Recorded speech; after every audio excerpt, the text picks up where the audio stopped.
आजच्या या मंगलक्षणी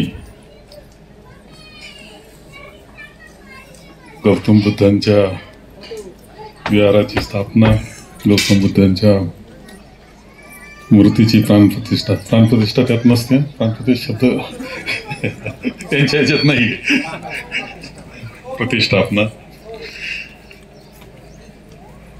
आणि या कार्यक्रमासाठी उपस्थित असलेले आदरणीय भंतेजी सचित बोधी, आदरणीय भंतेजी दीपरत्न, सन्माननीय आमदार डॉक्टर किरणजी लहामटे आपल्यामधून मार्गदर्शन करून गेले, माननीय मधुभाऊ नवले, माननीय विजयराव वाकचौरे, प्राध्यापक हिरालाल जय फगडाल, सुरेश झावरे सर, सूर्यकांतजी शिंदे सर, सवती कल्पनाताई शिंदे, शिवाजीराव नेहे, गौतम शिंदे, अरुणराव वाकचौरे, ॲडव्होकेट किसनराव हंडे, रमेशराव जगताप, पोपटराव सोनवणे, सरपंच सुभाषराव गायकर, देवराम पाटील गायकर, संतोषजी भांगरे, आनंदजी शिंदे, दीपक किल्लेदार, उपस्थित सर्व बंधू आणि भगिनी. खरा हा एक माझ्याकरता आजचा दुर्मिळ योग आहे. हे खरं आहे की 1 महिन्यापूर्वी मी ज्यावेळेस साखर कारखान्याच्या निमित्तानं गावं अकोले तालुक्यातले फिरत होतो, त्यावेळेस मी मधुभाऊ आणि आमच्या नेहे पाटलांना, शिवाजीराव नेहेंना म्हटलं तर अकोले तालुक्यातले जवळपास सगळे गावं मी फिरलेलो, पण मला ब्राह्मणवाडा हे गाव कायम काही ना काही निमित्तानं माझ्या पुढं नाव येत असतं. त्या ब्राह्मणवाड्याला मी कधी गेलो मला आठवत नाही. कदाचित असं म्हटलं मी त्यावेळेस टीचर साहेबांबरोबर एकदा मी अकोल्यावर निघून गोट्याला जाताना थांबलो होतो का काय, गेलो होतो का काय, परंतु मला वाटत नाही का ब्राह्मणवाडा मी पाहिलं. म्हणून एकदा ब्राह्मणवाड्याला जाऊया. त्यांना असंही म्हटलं होतं की त्याच्यात राजकारण बिलकुल नाही. काय तुमचं राजकारण असेल तुमच्या नागरिकांचं असतंच, ते कुठेही गेलं तर राजकारण आहे. त्याच्या पलीकडे जाऊ, भेटू आपण सहज. त्या एकदा ब्राह्मणवाड्याचं जायची इच्छा आहे ती पूर्ण करू. योगा ते 10-15 दिवसापूर्वी आमचे शिंदे सर अचानक भेटले आणि म्हटले की तुम्हाला ब्राह्मणवाड्याला यायचंय आणि 10 तारीख आहे, शनिवार आहे, सुईचा वार आहे, असं म्हणून मी लगेच मान्य करून टाकलं. आणि असं म्हटलं की योग आहे का काहीतरी, योग घे मधुभाऊ इच्छा उपस्थित करावं आणि शिंदे सरांनी यावं म्हणावं.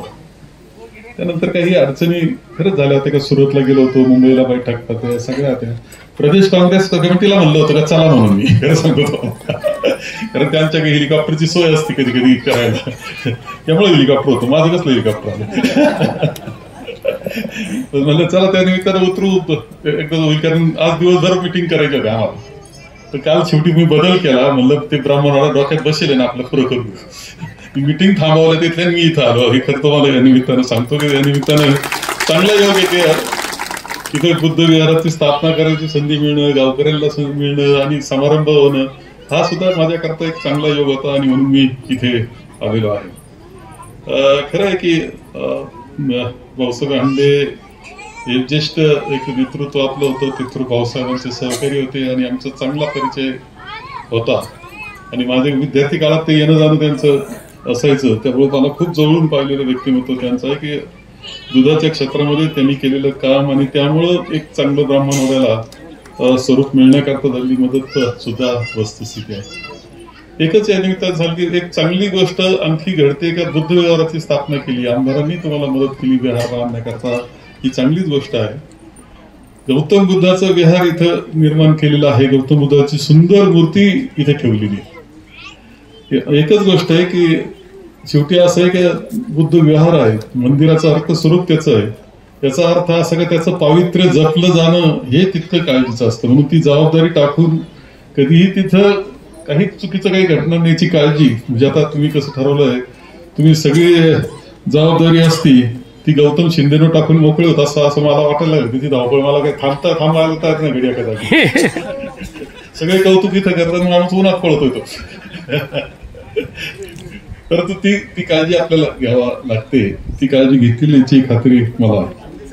एक या निमित्तानं खूप चर्चा झाली की खरं आहे की गौतम बुद्धांची जी उदय आहे, त्यांचे आगमन जे आहे तेच अशा परिस्थितीमध्ये आहे की ज्यावेळेस अंधाधुंद पद्धतीनं अनेक चालीरीती अंधश्रद्धा यांनी धुमाकूळ घातला. प्रचंड होम हवन चालायचं आणि होम हवनामध्ये प्राण्यांचे बळी सुद्धा होम हवनात दिले जात होते. इतकं प्रचंड पद्धतीने अंधश्रद्धा आणि प्रचंड चुकीच्या चालीरीती यांनी हे सगळं वातावरण देशातलं गढूळ झालं होतं. त्यावेळेसच येत आहेत ते गौतम बुद्ध येत आहेत आणि एक दिशा देऊन जात आहेत. खरं सांगतो, दिशा एक संपूर्ण जगताला दिशा देण्याचं काम त्यांनी केलेलं आहे. संपूर्ण जगताला एक शांतीचा संदेश त्यांनी दिलेला आहे. त्यांनी अंधश्रद्धा हा विषयच त्यांच्या याच्यात नाहीये. खरं सांगतो तुम्हाला, आहे ती श्रद्धा आहे. अंधश्रद्धेला बिलकुल जागा नाही. परलिकचं जीवन आहे का नाही, तुम्ही काही म्हणा, ते सुद्धा ते काही मान्य करीत नाही. तुम्हाला काय जे असेल ते वर्तमान काळामध्ये तुम्ही चांगलं वागा असं ते सांगतात. पंचतत्व बोलायला सोपं आहे पण अनुकरणाला तितकेच अवघड आहेत. रोजच्या जीवनामध्ये अनेक गोष्टी असतात, परंतु त्यांनी संपूर्ण जगाला मानवतेला एक अशी दिशा देण्याचा प्रयत्न केला की जी आदर्श पद्धतीची आहे. जवळपास सर्व धर्म तसं ते तत्व तर सांगतातच, सांगत नाही असं नाही. सर्व धर्मांनी सांगितलं असतात आणि सर्वांच्या प्रार्थना एकाच परमेश्वराकडे जातात हे आपण म्हणत असतो. परंतु ह्या सगळ्याच्या पलीकडे जात गौतम बुद्धांचं तत्वज्ञान हे जगानं स्वीकारलेलं आपल्या सगळ्यांना दिसतं. म्हणजे भारतामध्ये काय कारणानं कसं या इतिहासामध्ये मी जात नाही, परंतु जगात आपण पाहतो की कोणते देश, जपान काय, चीन काय किंवा मंगोलिया, हे सगळे देश समजून सांगितलं कोण, त्यांनी त्या तत्त्वाला पटवलं कसं, तिथले राजे विजय सगळे त्यांच्याशी एकरूप झाले कसे, म्हणजे सगळं आश्चर्याचं तसं. आणि ते त्यामध्ये तत्वज्ञानामध्ये काहीतरी ताकद होती की जी समजलं तर समजून घेण्याची ताकद होती. त्याच्यातून ते यशस्वी झालेले आपल्या सगळ्यांना दिसत आहेत. हे खरं आहे की सम्राट अशोकाच्या काळानंतरचे काही जो इतिहास आहे त्यामध्ये मी जाऊ इच्छित नाही, परंतु ते तत्वज्ञान इतकं शाश्वत आहे की ते तत्वज्ञान संपवायचं ठरलं तरी संपत नाही, कोणत्याही प्रयत्नानं संपत नाही. त्यांनी माणसामध्ये भेद मान्य केलेला नाहीये, सगळ्यांमध्ये समानता मान्य केलेली आहे. आणि म्हणूनच आपल्याला पुन्हा एकदा एक त्या तत्वज्ञानाचा उदय जो दिसतो तो संत ज्ञानेश्वर, संत निवृत्तीनाथ महाराज जे होते त्यांनी पुन्हा एकदा म्हटलं की समता वर्तावी अहंता खंडावी, ब्रह्मगिरीच्या पायथ्याला म्हटलं. संत ज्ञानेश्वरांचं प्रसादान आलं. तुम्ही सगळ्या संतांचं तत्वज्ञानाने विचार पाहिला तर ते आहे, त्याच्यामध्ये हिंदुत्व आहे, त्याच्यात मध्ये विठ्ठल आहे, श्री विठ्ठलाचं पांडुरंगाचं हे आहे. परंतु तत्वज्ञान मात्र वैचारिक जर पाहिलं तर ते समतेचं तत्वज्ञान आहे. माणसाप्रमाणे वागवलं पाहिजे, भेद करू नका, हे पार आपल्या गाडगे महाराजांपर्यंत, संत तुकडोजी महाराजांपर्यंत सगळे असं म्हणतायत. हेच खरं आहे की इथं सांगितलं गेलं की महात्मा गांधींचं 80चं तत्वज्ञान सुद्धा सूत्र ते तिथंच सापडतं आपल्याला. संतांच्या तत्वज्ञानात, समाज सुधारकांच्या तत्वज्ञानात ते सूत्र सापडतं. छत्रपती शिवाजी महाराजांचा उल्लेख तुम्ही कदाचित धर्माकरता करतो आपण, परंतु शिवाजी महाराजांना आग्र्याच्या किल्ल्यामधून बाहेर काढायला मदत करणारा छत्रपती शिवाजी महाराज म्हणून तुरुंगात तिथल्या याच्यामध्ये झोपणारा कोण होता? मदार मेहतर. कोण म्हणजे?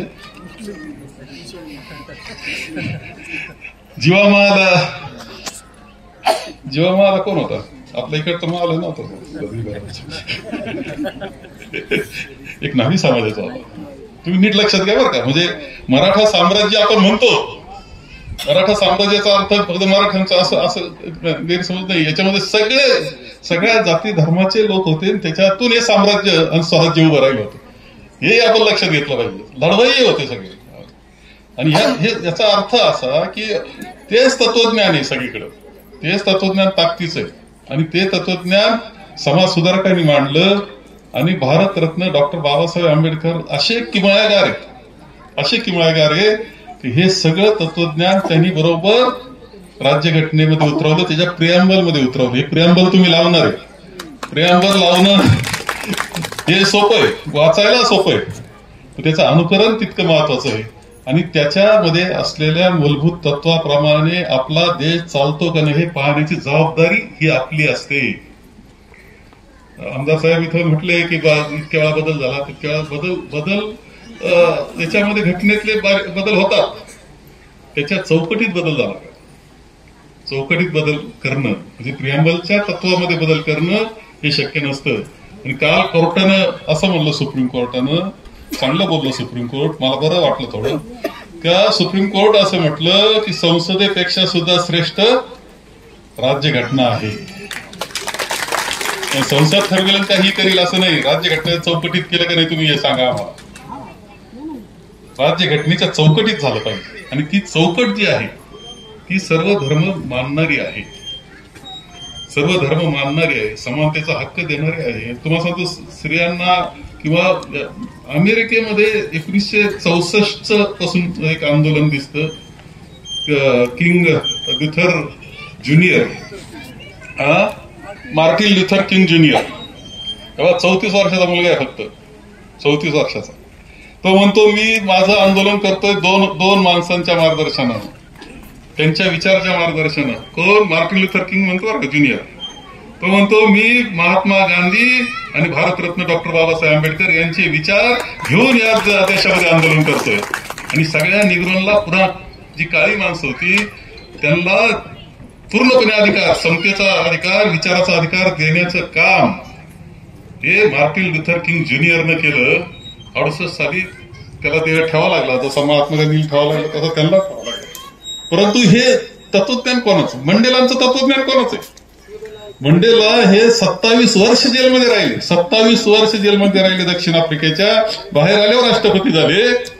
आणि बाहेर आल्यावर राष्ट्रपती म्हणून म्हणतात काय ते, की मी महात्मा गांधी आणि भारतरत्न डॉक्टर बाबासाहेब आंबेडकर यांच्या तत्वानं हे सगळं आंदोलन केलं, मी आज सहन केलं. आज जाताना तसे नव्हते, त्या मी थोडासा इतिहास जर तुम्ही केला, आज जाताना तसे नव्हते.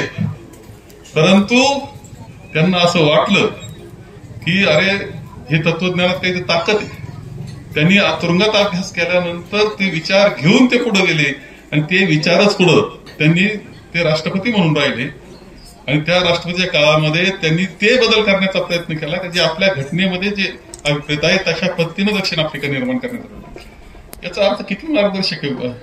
अरे जगाचं जर सगळ्या देशांचा एकच देश केला ना तर राज्यघटना आपलीच वापरावा लागतो, खरं सांगतो, दुसरा पर्याय नाही. आणि मानवतेचा संदेश देणारी ती राज्यघटना आहे. आणि हा संदेश गौतम बुद्धाचा, हा संदेश आपल्या संतांचा, हा संदेश समाज सुधारकांचा आणि हा संदेश भारतरत्न डॉक्टर बाबासाहेब आंबेडकरांनी आपल्याला राज्यघटनेतून दिलेला आहे. म्हणजे दुसरा आज लढाई जी चाललेली आहे ती लढाई समजून घेतली तर समजत. जी लढाई त्यावेळेस गौतम बुद्धांपासून सुरू झाली, त्यांना ज्या संघर्षाला तोंड द्यावं लागलं ते संत ज्ञानेश्वरांना द्यावं लागलं, संत तुकारामांना द्यावं लागलं, महात्मा फुलेंना द्यावं लागलं, सावित्रीबाई फुलेंना द्यावं लागलं, महात्मा गांधींना सुद्धा शेवट त्याच तत्वज्ञानानं झालं. ती लढाई अजूनच चालू, एवढंच लक्षात ठेवा. तेवढं लक्षात आलं तरी आजच्या मूर्तीची प्रतिष्ठा राहील, म्हणजे प्राणप्रतिष्ठा म्हणायचं नाही, स्थापना आपण केली तसा उपयोग होईल. आणि हे बहुजन समाजानं जास्त समजून घेतलं पाहिजे का काय चाललंय देशामध्ये. घटना स्वतः बाबासाहेब एक ठिकाणी म्हटले की घटना कितीही चांगली असू, खरंय आदर्श घटना, पण ती वापरणारी माणसं कशी आहेत. महाराष्ट्राचे सर्वमान्य दैनिक समर्थक गावकरी अहमदनगर, पुणे, नाशिक, जळगाव, धुळे, नंदुरबार, सोलापूर, कोल्हापूर, सांगली, सातारा, मुंबई, ठाणे, पालघर, रत्नागिरी, रायगड, सिंधुदुर्ग, नांदेड, उस्मानाबाद, बीड, औरंगाबाद, नागपूर, गडचिरोली, भंडारा, गोंदिया, अकोला, यवतमाळ, बुलढाणा येथून एकाच वेळी प्रसिद्ध होणारे एकमेव दैनिक, सर्वसामान्य जनतेचे खुले व्यासपीठ. संपादक आहेत विश्वासराव आरोटे. मोबाईल नंबर आहे 94 23 38 85 08. दुसरा मोबाईल नंबर 94 23 46 72 72. तिसरा मोबाईल नंबर 75 88 15 0001. वेबसाईट आहे sgavkari.com. मेल आयडी आहे aklgavkari@gmail.com.